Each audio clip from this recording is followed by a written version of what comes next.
Assalamualaikum. Waalaikumsalam. Waalaikumsalam Ibu. Ya, udah nggak ada lagi ya?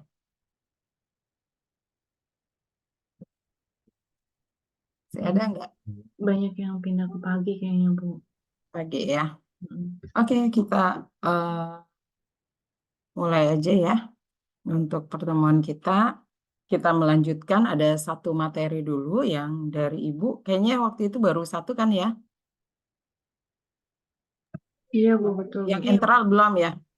Belum. Jadi ini ada satu materi yang nantinya, eh, jadi kelompok bagaimana nih? Untuk yang kelompok yang kemarin Ibu sudah bagikan, untuk tugasnya gimana? Belum, Bu. Belum ada pembagian kelompok, Bu. Tapi untuk penyakitnya sudah tahu kan ya, terkait Belum, interaksi. belum juga, Bu. Kata Ibu mau minggu depan, ternyata minggu depannya libur. Oh gitu.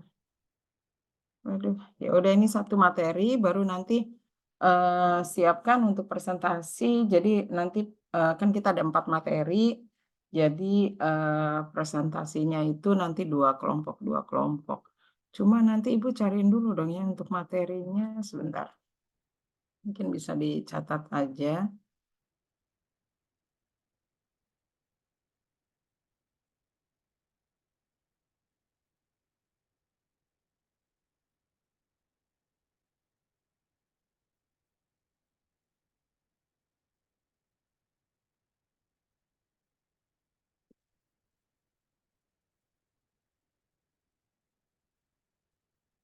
Sebentar.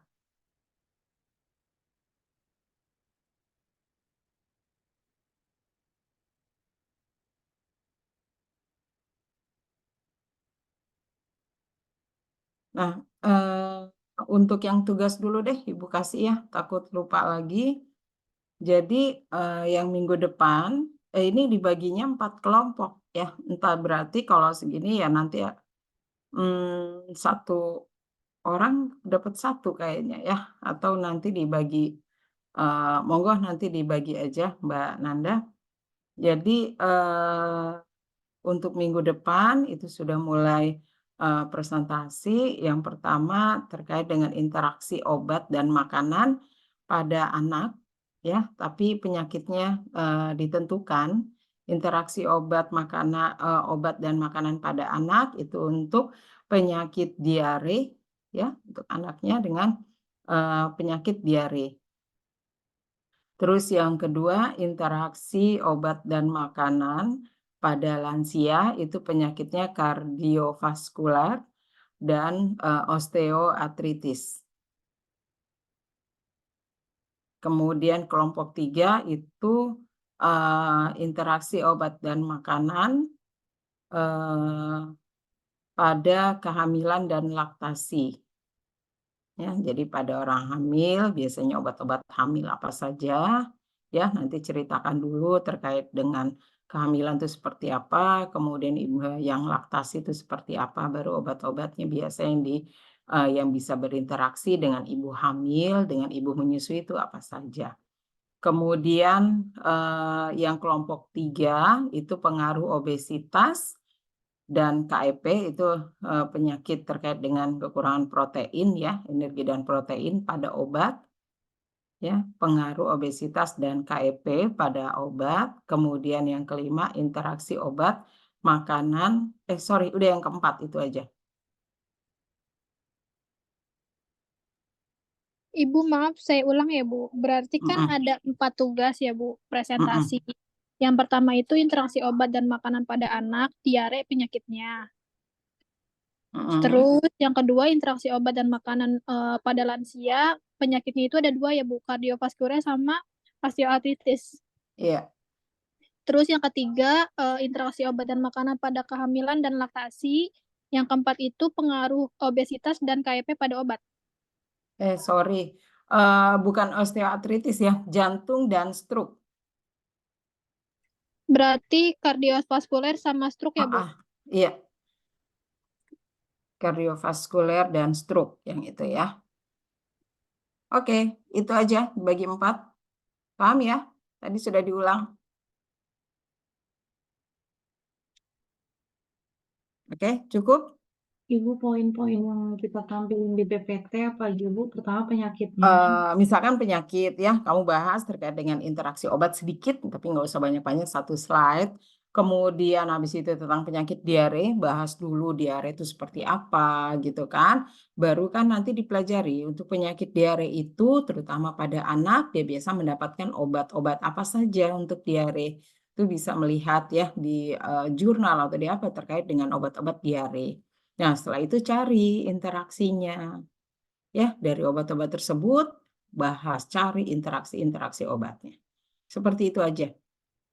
Seperti yang slide-slide sebelumnya terkait dengan misalnya kemarin sudah dipelajari terkait dengan obat diare dengan kanker.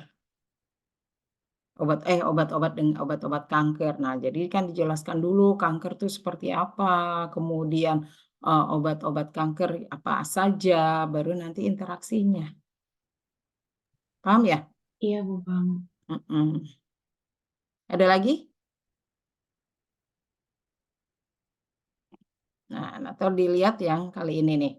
Hari ini kita akan belajar terkait dengan pemberian nutrisi enteral gitu ya. Biasanya produk-produk nutrisi enteral itu bisa berinteraksi dengan apa saja. Baik produk nutrisi enteral itu kan bisa berinteraksi dengan alkesnya ya, dengan alat medisnya gitu ya. BMHP itu juga bisa berinteraksi dengan obat-obatan yang sekiranya bisa diperoleh oleh pasien. Ibu izin share screen dulu.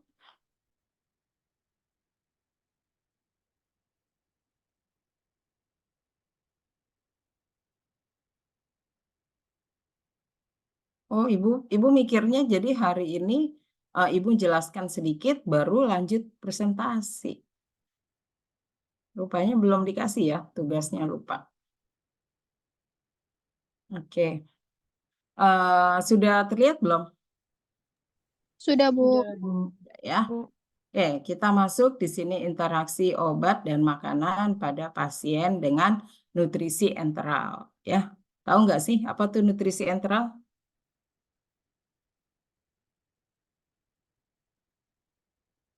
Ada yang tahu nggak? Nutrisi enteral.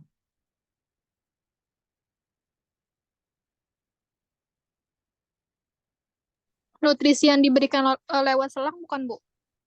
Ya. Ada lagi yang lain? Tadi yang dengan selang ya. Khusus ya, Bu. Nutrisi untuk usus. Ya, jadi tadi sudah dijelaskan ya melalui selang tadi. Jadi pemberian nutrisi ya lewat saluran cerna dengan menggunakan selang khusus gitu ya. Tahu kan? Ada kalau dewasa biasa menggunakan NGT ya, ada feeding tube untuk anak-anak. Suka lihat nggak orang yang diberikan dengan makanannya dengan secara enteral? Pernah lihat? Pernah lihat alat.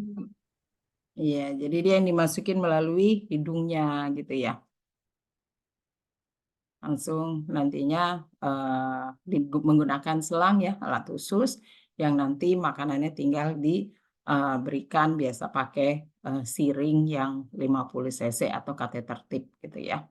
Nah, itu jadi nah macam-macam nantinya bisa berinteraksi baik dengan alatnya tadi ya, selangnya itu bisa berinteraksi dengan obat-obatan ya. Jadi kita lihat nantinya baik nutrisi sendiri juga dia bisa berinteraksi dengan obat-obatan, kemudian selangnya, alatnya sendiri juga itu bisa berinteraksi gitu ya. Misalnya pasien-pasien tersebut kan dapat obat apalagi kalau pasien-pasien lansia, kan banyak obat ya yang diperoleh pasien. Nah, kita cari kira-kira selang itu dia bisa berinteraksi dengan apa saja gitu ya. Jadi nanti kaitan dengan tugasnya. Oke, kita lanjut. Interaksi obat di sini perubahan aksi atau efek samping obat yang disebabkan oleh pemberian bersama dengan makanan, minuman, suplemen atau obat lain ya, itu interaksi obat. Interaksi obat dan makanan adalah interaksi dari hubungan fisik, kimia, fisiologis, patologis ya antara obat dengan nutrien, bermacam-macam nutrien ya, makanan secara umum atau status nutrisi. Interaksi tersebut dikatakan bermakna secara klinis jika interaksi itu menyebabkan perubahan respon farmakoterapi yang mempengaruhi status nutrisi ya. Jadi bagaimana nutrisi tersebut ya, kondisi pasien, apakah memang nutrisi yang dikonsumsi itu bisa mempengaruhi proses absorpsi atau mempengaruhi efek dari obat yang diberikan pada pasien atau obat yang digunakan oleh pasien. Tunggu sebentar. Nah, kemudian nutrisi enteral, ini pemberian enteral, pemberian makanan melalui saluran cerna gitu ya. Kemudian administrasi enteral itu melibatkan kerongkongan, lambung, usus kecil, usus besar. Kemudian metode pemberiannya meliputi oral, sublingual, dan rektal. Pemberian enteral dapat dibagi menjadi 3 kategori ya, melalui titik saluran cerna, bisa melalui mulut, lambung, dan rektal atau rektum. Nah, ini nutrisi atau gizi ya. Jadi kita tadi sudah terkait dengan enteralnya. Nah, ini nutrisi adalah substansi organik yang dibutuhkan organisme untuk fungsi normal dari sistem tubuh, pertumbuhan, dan pemeliharaan kesehatan. Nutrisi enteral adalah nutrisi yang diberikan kepada pasien yang tidak bisa memenuhi kebutuhan nutrisi untuk tubuhnya melalui mulut. Ya, kemudian nutrisi diberikan melalui tub ke dalam lambung, nasogastrik, tub, ya, jejunum, kemudian secara manual atau dengan bantuan mesin. Ya, nah ini biasa pasien-pasien yang memang tadi ya sudah tidak bisa memperoleh nutrisi yang melalui mulut. Ya, nutrisi enteral juga dikenal sebagai ini dengan tube feeding adalah cara pemberian nutrisi langsung ke perut atau usus kecil. Nah, sebelum suatu obat dipertimbangkan untuk dijadikan puyer, harus dievaluasi apakah formulanya dalam formulasi tersebut memungkinkan gitu ya untuk diberikan secara nutrisi parenteral tadi ya. Nah, ini biasa ada formulasi sirup. Nah, ini juga kita harus perhatikan kalau emang obat itu sublingual atau bukal ya, itu kan harus disesuaikan apakah pasien tersebut masih ditolerir untuk menggunakan obat tersebut. Kalau sublingual apa sih? Tahu nggak? Pemberian di bawah lidah, Bu. Bawah lidah. Bukal? Bukal antara gusi ya, Bu. Dan pipi. Iya, pipi ya, antara gusi dan pipi. Nah, itu kita harus tahu formulasi-formulasi tersebut. Nah, ini masih ditolerir oleh pasien ya, masih memungkinkan bisa diberikan. Saat formulasi dan alternatif tidak tersedia, tablet atau pil harus dihancurkan dan dilarutkan dulu agar dapat diberikan melalui selang. Nah, ini kan kalau sirup masih memungkinkan pasien konsumsi gitu ya, melalui mulutnya. Sublingual juga masih memungkinkan, taruh aja di bawah lidahnya gitu ya. Nah, kemudian bukal itu masih memungkinkan, tapi kalau yang lainnya itu masih harus dilihat dulu apakah memang tablet tersebut mungkin bisa untuk dihancurkan atau tidak gitu ya. Nah, hal-hal yang harus diperhatikan dalam pemberian obat melalui selang enteral adalah adanya kemungkinan interaksi obat, ya, tadi sudah disebutkan di awal. Nah, interaksi obat yang terjadi dapat berupa interaksi obat dengan makanan, dengan cairan nutrisi, ya, kemudian interaksi obat dengan obat, bahkan juga mungkin terjadi interaksi antara obat dengan materi di selangnya tersebut, ya, material dari selangnya. Nah, di sini juga ada interaksi farmasetik yang sudah pernah kita pelajari, dapat terjadi apabila puyer atau isi dari kapsul yang dibuka Ya, biasanya kan kalau tadi ya pemberiannya melalui nutrisi enteral, pastinya kalau tablet itu memungkinkan ya berarti dia harus digerus terlebih dahulu ya. Nah, ini atau dibuka dari kapsulnya, dari cangkangnya. Nah, ini kemudian dicampur dengan makanannya atau minumannya yang akan nantinya bisa mempengaruhi efek dari obatnya. Nah, jadi kemungkinan-kemungkinan bisa terjadi interaksi. Nah, interaksi nutrien dengan obat-obatan dapat mempengaruhi proses farmakodinamik. Nah, ini yang termasuk juga nantinya farmakokinetiknya juga ya. Nah, ini menimbulkan masalah klinis berupa ada reaksi simpang atau toksisitas, sehingga terjadi kegagalan terapi dan bahkan terjadi defisiensi nutrisi. Kemudian interaksi farmakokinetik ini juga melibatkan enzim dan transporter yang berimplikasi terhadap absorpsinya, distribusi, dan eliminasi, yaitu perubahan parameter dari obatnya. Ya, jadi ada bioavailabilitas, volume distribusi, dan clearance-nya.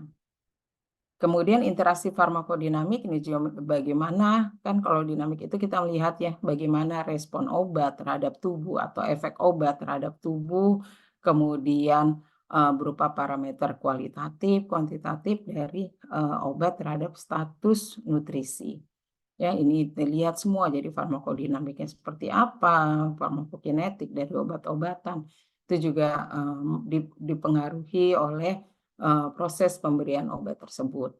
Nah, suatu interaksi nutrien dan obat dikatakan secara klinis ini penting terdapat perubahan respon terapi. Ini harus bagaimana apakah dosis harus ditingkatkan atau diturunkan.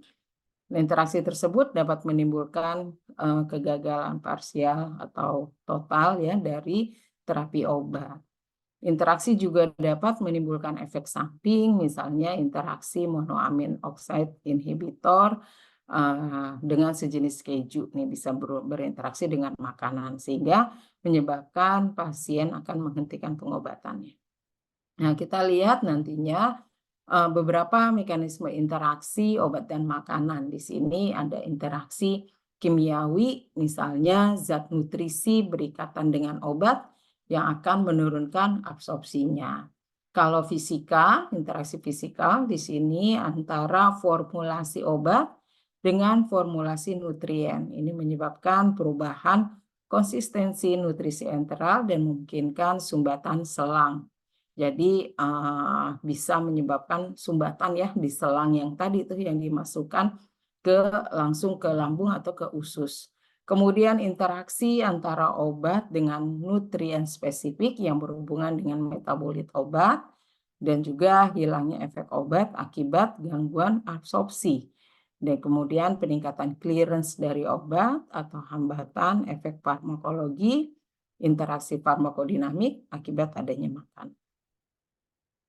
Kebanyakan interaksi nutrien dan obat tersebut tidak terlalu merugikan. Ya, hal ini akan berbahaya untuk obat-obatan yang mempunyai rentan kadar terapeutik sempit. Jadi yang mempunyai kadar terapi sempit gitu ya, misalnya litium, phenytoin, teopilin ya, sehingga diperlukan pemantauan kadar yang ketat ya. Jadi kalau pemberian obat-obatan tersebut yang melalui enteral ya itu perlu dilakukan pemantauan ya. Pada kondisi inilah kemungkinan besar interaksi nutrien dengan obat akan menimbulkan masalah ya. Jadi hati-hati pemberian obat-obat yang dengan kadar terapeutik sempit.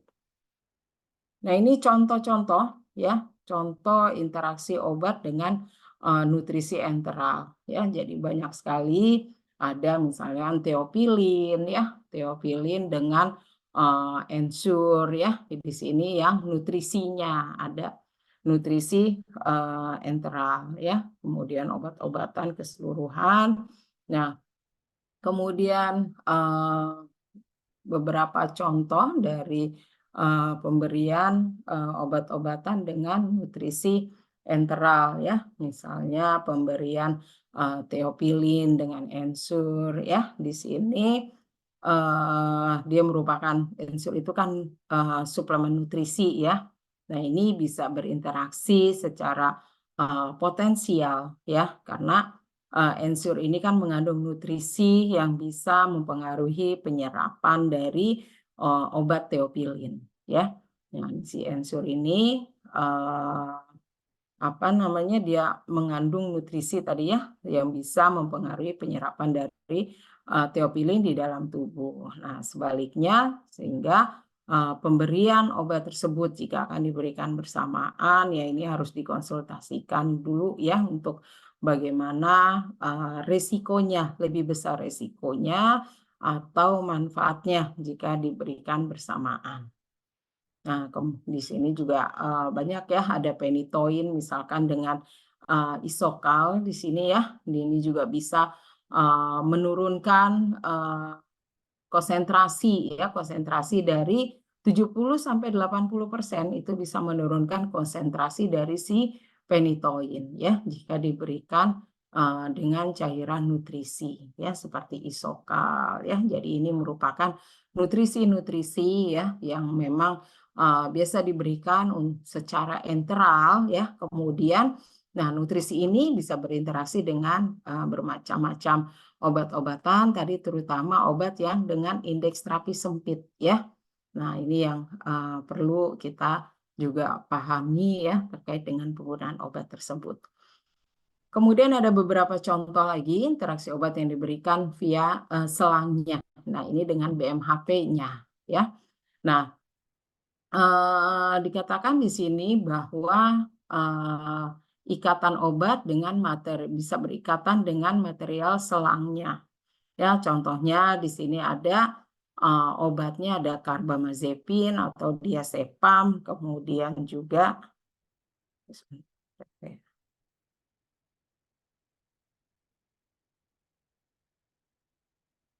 Oke.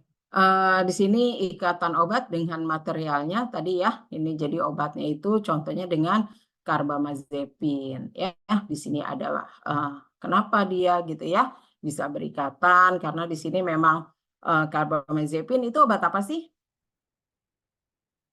Tahu nggak karbamazepin? Epilepsi. Epilepsi ya. Nah, ini epilepsi dan gangguan bipolar gitu ya.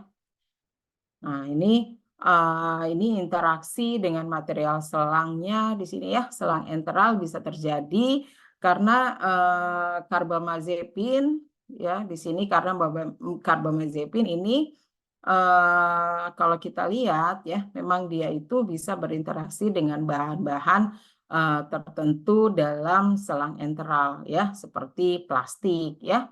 Dia bisa berinteraksi dengan plastik atau karet. Nah, sedangkan kan selangnya itu tadi ya bisa dari karet ya. Nah, ini plastik karet yang dapat mempengaruhi penyerapan dari obatnya. Ini dapat mengakibatkan jadinya penurunan efektivitas dari obat, bahkan bisa resiko kerusakan pada selangnya ya, selang tersebut. Makanya sebaiknya obat karbamazepin ini tidak dicampurkan atau diberikan melalui selang gitu ya, melalui selang. Mungkin bisa dikonsultasikan dengan dokter ya jika memang pasien-pasien dengan menggunakan enteral tadi ya, dengan menggunakan selang material ini bisa dikonsultasikan juga dengan dokter ya jika memang bisa diberikan. Nah, biasanya juga dilakukan pencegahannya. Nah, ini diencerkan sediaan obat dengan menggunakan air sebelum dan sesudah pemberian. Nah, selangnya juga harus segera dibilas gitu ya. Jadi memang agak rumit proses pengerjaannya ya. Jika memang menurut dokter gitu ya, tetap harus diberikan secara enteral. Ya, nah ini sudah ditampilkan terkait dengan penggunaannya. Tunggu sebentar ya.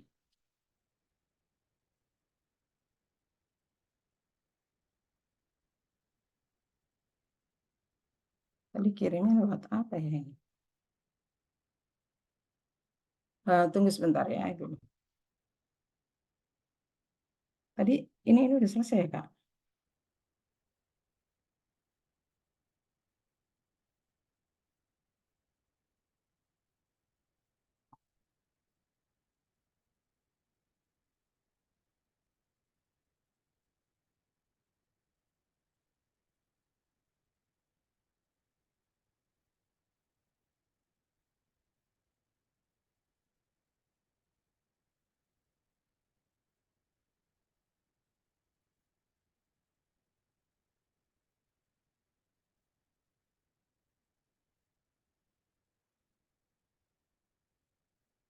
Oke, sampai di mana tadi ya?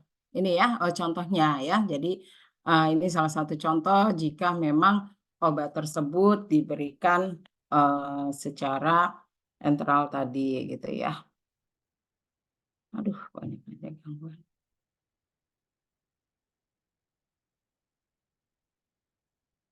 Oke, nah kemudian kita lihat lagi pemberian obat-obat di sini juga banyak ya yang memang nanti bisa dilihat terkait dengan interaksi obat di sini dengan larutan yang bersifat asam, misalnya promethazine ya.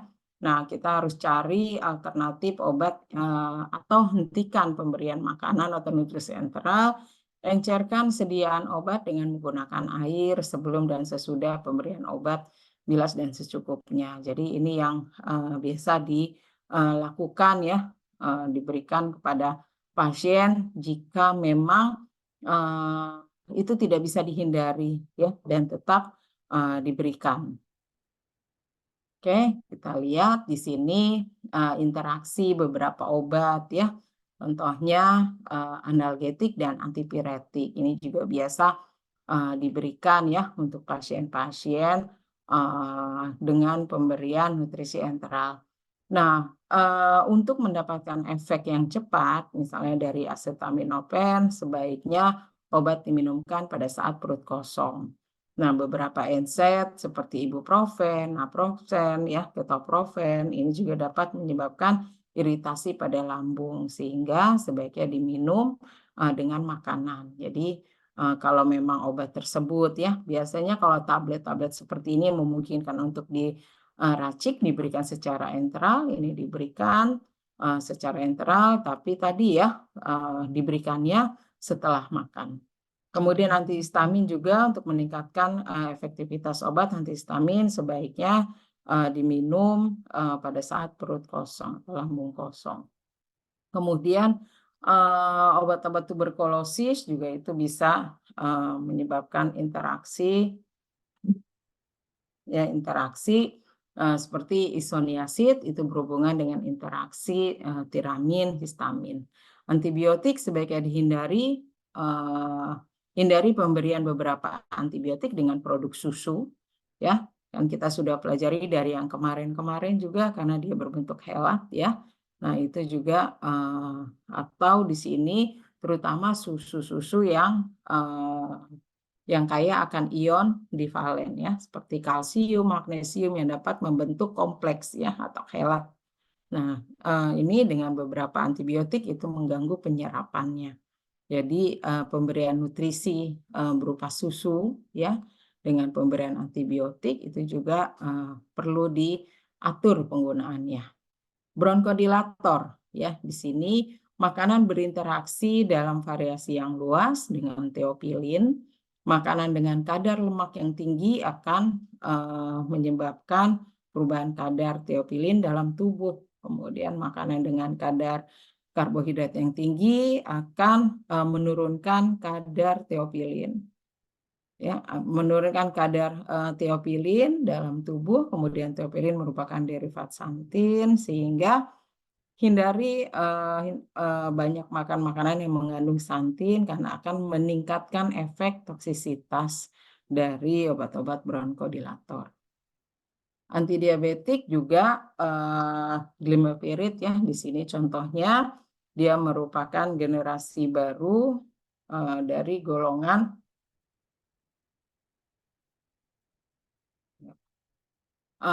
sulfonilurea ya. Jadi glimepiride obat apa sih? Glimepiride? DM, Bu.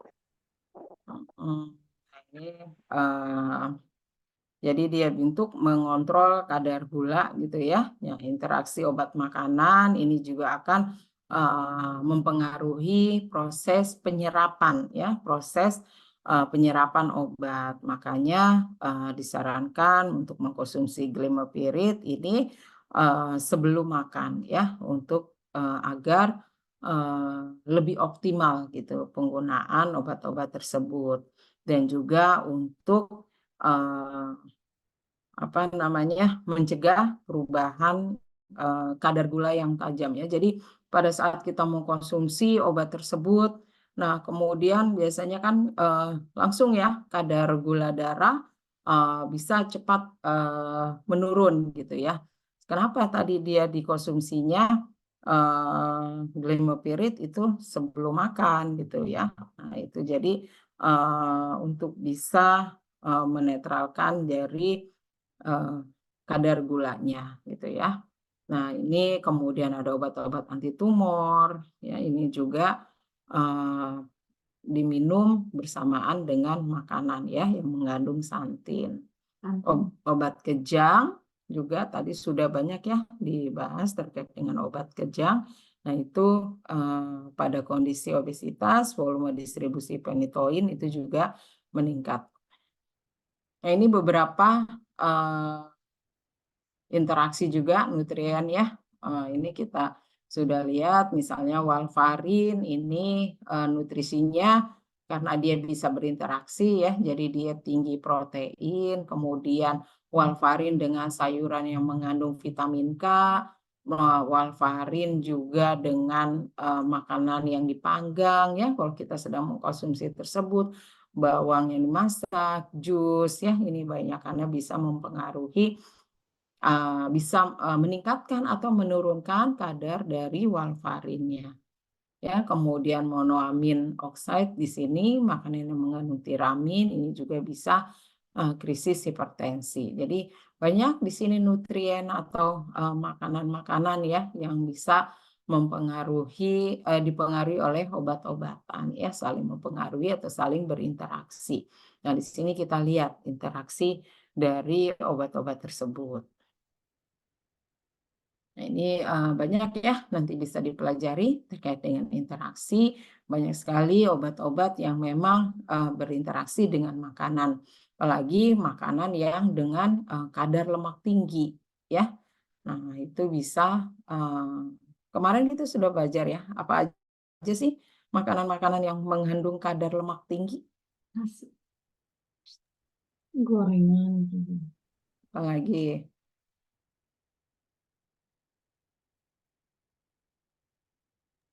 Daging. Ya, jadi kayak yang tadi ya disebutkan kayak gorengan ya, makanan-makanan yang seperti itu.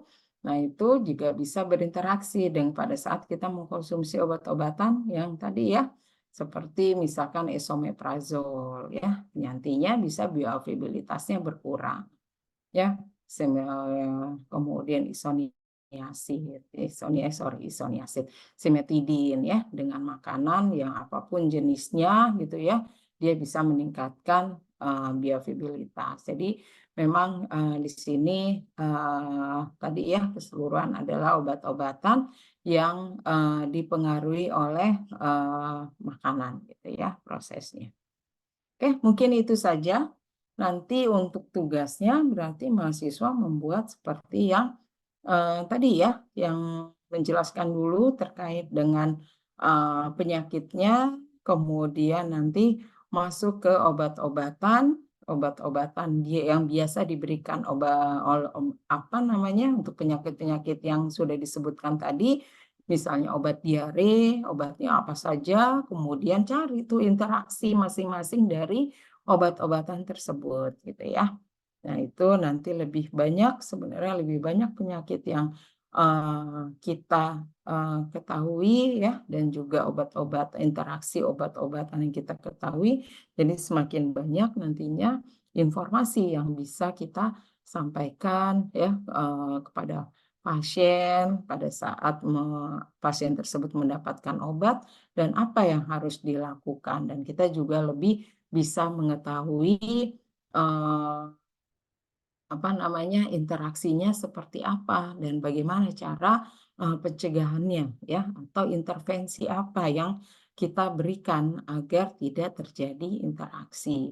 Intervensi itu bermacam-macam, bisa kita menjelaskan ke pasiennya terkait dengan penggunaan obatnya, diberi jarak ya, ada jeda waktu, atau kita berkonsultasi dengan dokter untuk obat tersebut bisakah diganti dengan yang lainnya gitu ya. Adapun kalau memang tetap harus diberikan tadi ya, jalannya ya kita harus mencari bagaimana agar obat tersebut tidak terjadi interaksi dan membahayakan pasien. Atau misalnya kita lihat lagi, jika diberikan bersama lebih efek lebih besar efek positifnya atau negatifnya gitu ya. Karena kan interaksi obat itu bisa berinteraksi juga kalau misalkan secara farmakodinamik, bisa secara potensiasi ya, kita sudah belajar sinergisme ya. Jadi obat itu rupanya jika diberikan bersamaan dia akan saling menguatkan efek dari obat tersebut. Jadi bermacam-macam ya interaksi tersebut, interaksi obat itu. Oke, sampai di sini ada yang mau ditanyakan? Terkait tugas juga sudah aman ya. Minggu depan kita bisa langsung diskusi terkait dengan tugasnya atau obat-obatan yang nanti bisa mempengaruhi dari penyakit yang sudah kita bagikan tersebut. Bu, mananya Bu, jadi pekan depan itu kita 2 kelompok dulu yang presentasi. Iya, 2 kelompok. Untuk jumlah slide PPT-nya ada maksimalnya ke beberapa atau bebas atau gimana? Bebas aja ya, bebas, dan nanti wajib ya untuk bertanya ya, saling diskusi nantinya, kelompok lain menanyakan gitu ya terkait dengan obat-obatannya. Terus saling diskusi ya terkait dengan interaksi obatnya. Bebas aja Iya Bu, baik. ya, tapi tolong didetailkan saja ya. Kalau ada cek lagi mekanisme interaksinya dia seperti apa, itu boleh ditambahkan ya, mekanisme interaksinya dia seperti apa, kemudian tadi ya bagaimana pencegahannya dari interaksi itu. Oke, mungkin itu saja dari Ibu. Ibu coba buka absen dulu.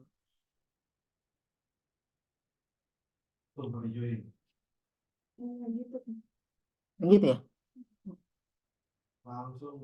Di grup absen. Oh gitu. Woi, absen join on cam semua. Oh gitu.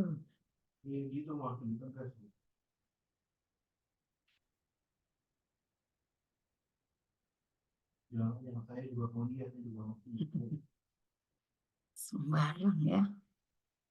Oke. Anita ada nggak? Muhammad Romli? Hadir, Bu. Yulita? Hadir Ibu. Travelina? Hadir, Bu. Fahmi? Hadir, Bu.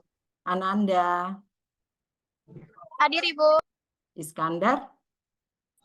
Hadir, Ibu. Nia? Nia tadi ada, Bu, tapi dia tiba-tiba kepental. Enggak. Barusan banget dia keluar, Bu. Mutiara? Hadir Bu. Ilmi? Hadir Bu. Seliana Melinda? Hadir Bu. Oke. Ya, oke, mungkin itu saja. Jadi yang nggak ada Anita ya? Oke, Ibu Sef. Ya, itu saja dari Ibu minggu depan. PPT-nya semua dikumpulkan ya. Jadi kita Sabtu sebelum jadwal kuliah. Ya, semua dikumpulkan Sabtu sebelum jam kuliah. Ya, monggo diatur Nanda ya. Ibu akhiri ya Nanda ya. Jadi bukan yang hanya mau maju kelompok 1-2 saja, tapi semuanya ya dikumpulkan minggu depan sebelum jam kuliah ya. Jam 7 lah dikumpulkan. Oke, kita akhiri. Assalamualaikum warahmatullahi wabarakatuh. Waalaikumsalam. Makasih, Bu. Iya. Assalamualaikum warahmatullahi wabarakatuh. Makasih, Bu.